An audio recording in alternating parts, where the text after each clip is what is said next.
Hello and welcome to Understanding Indicator 6, Early Childhood Special Education Settings for Children ages birth through 5. This online webinar is designed to provide special education administrators, preschool special education coordinators, and others responsible for oversight of early childhood special education programs an overview of the reporting requirements related to early childhood special education settings. My name is Dawn Hendricks. I am the Early Childhood Special Education Specialist. I will be your guide for this training. Before we begin, let's discuss additional resources that can help you further understand Indicator 6 and the reporting requirements. These resources are the Indicator 6 Decision Tree, Educational Environments for Children birth through 5 Instructions, and also Educational Environments for Children birth through 5 Questions and Answers. Upon completion of this webinar, participants will increase knowledge of Indicator 6 and federal requirements, better understand early childhood special education settings, better understand reporting requirements and procedures for preschool special education settings, and identify resources for additional support. In this webinar, we are discussing reporting requirements for children from birth through age 5 who have an individualized education program. In the next few slides, I will discuss this further.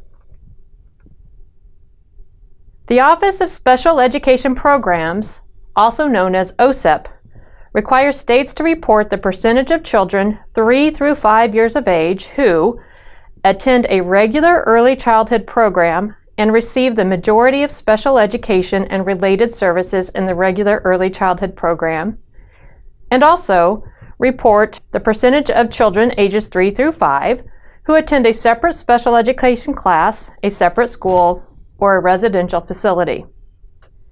In Virginia, the code specifies that children with a disability whose second birthday falls on or before September 30th are age eligible for special education and related services.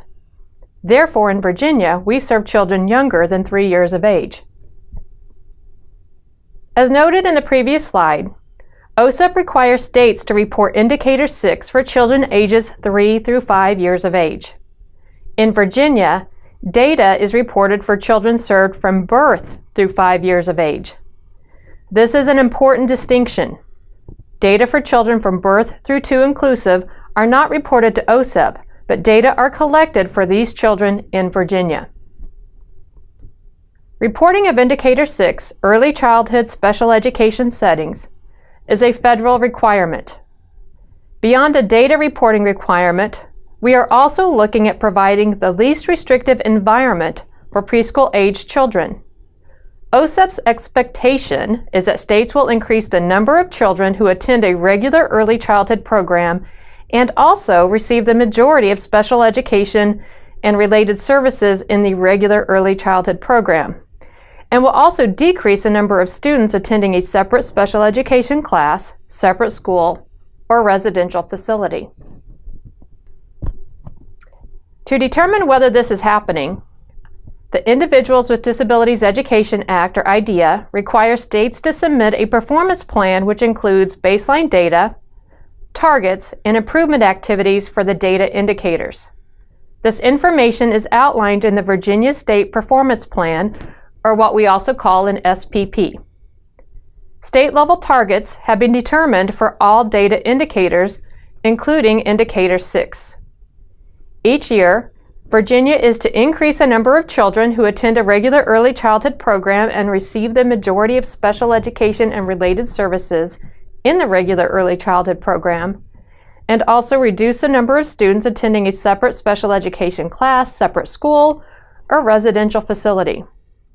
Again, data are submitted to the federal government.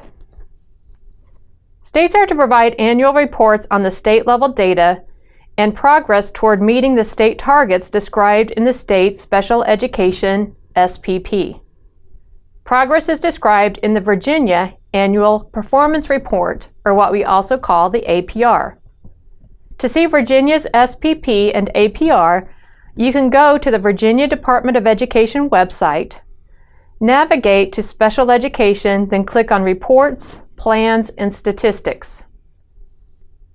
States are also to provide individual school division level data and to report on whether the divisions met state targets described in the state's special education SPP.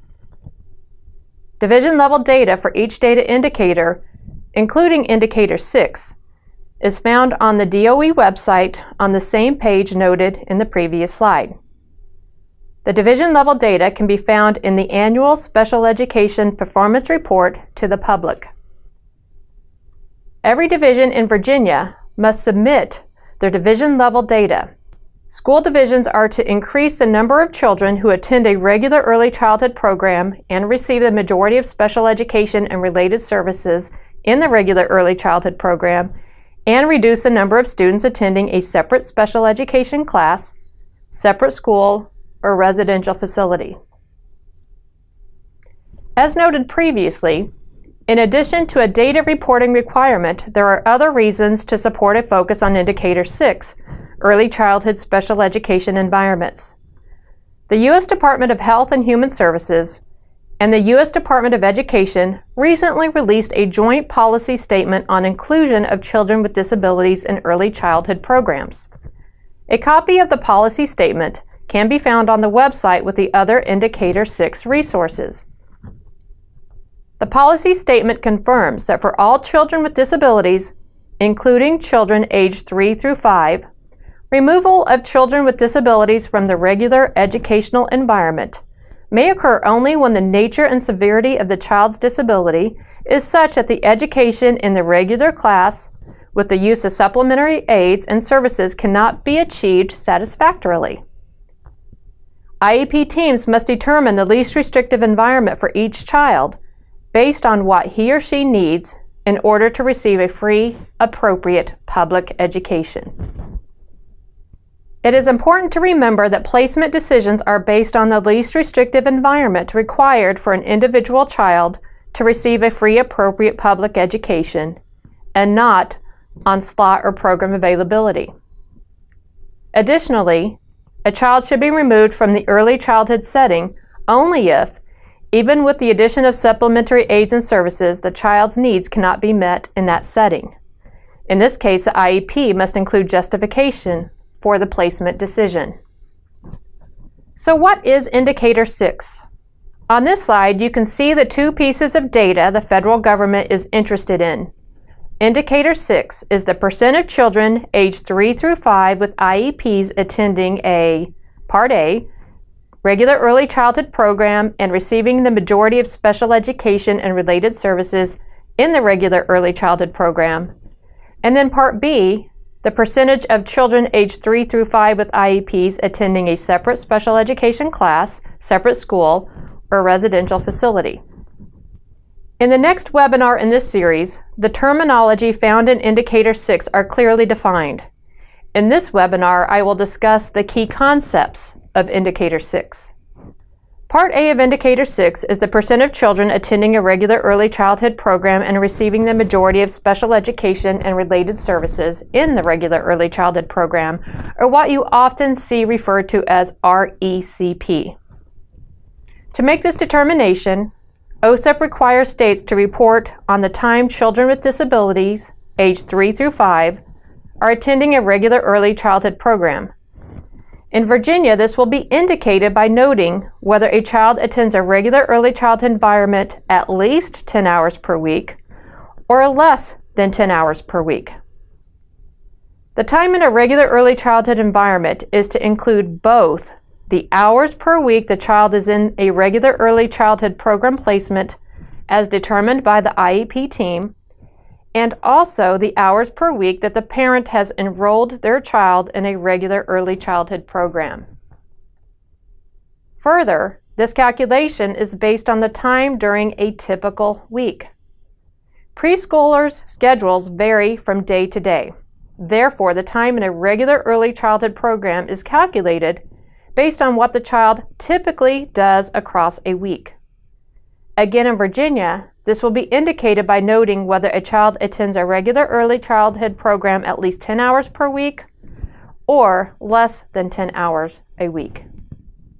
For those children who attend a regular early childhood program including the hours provided by the IEP and the hours per week that the parent has enrolled their child in a regular early childhood program.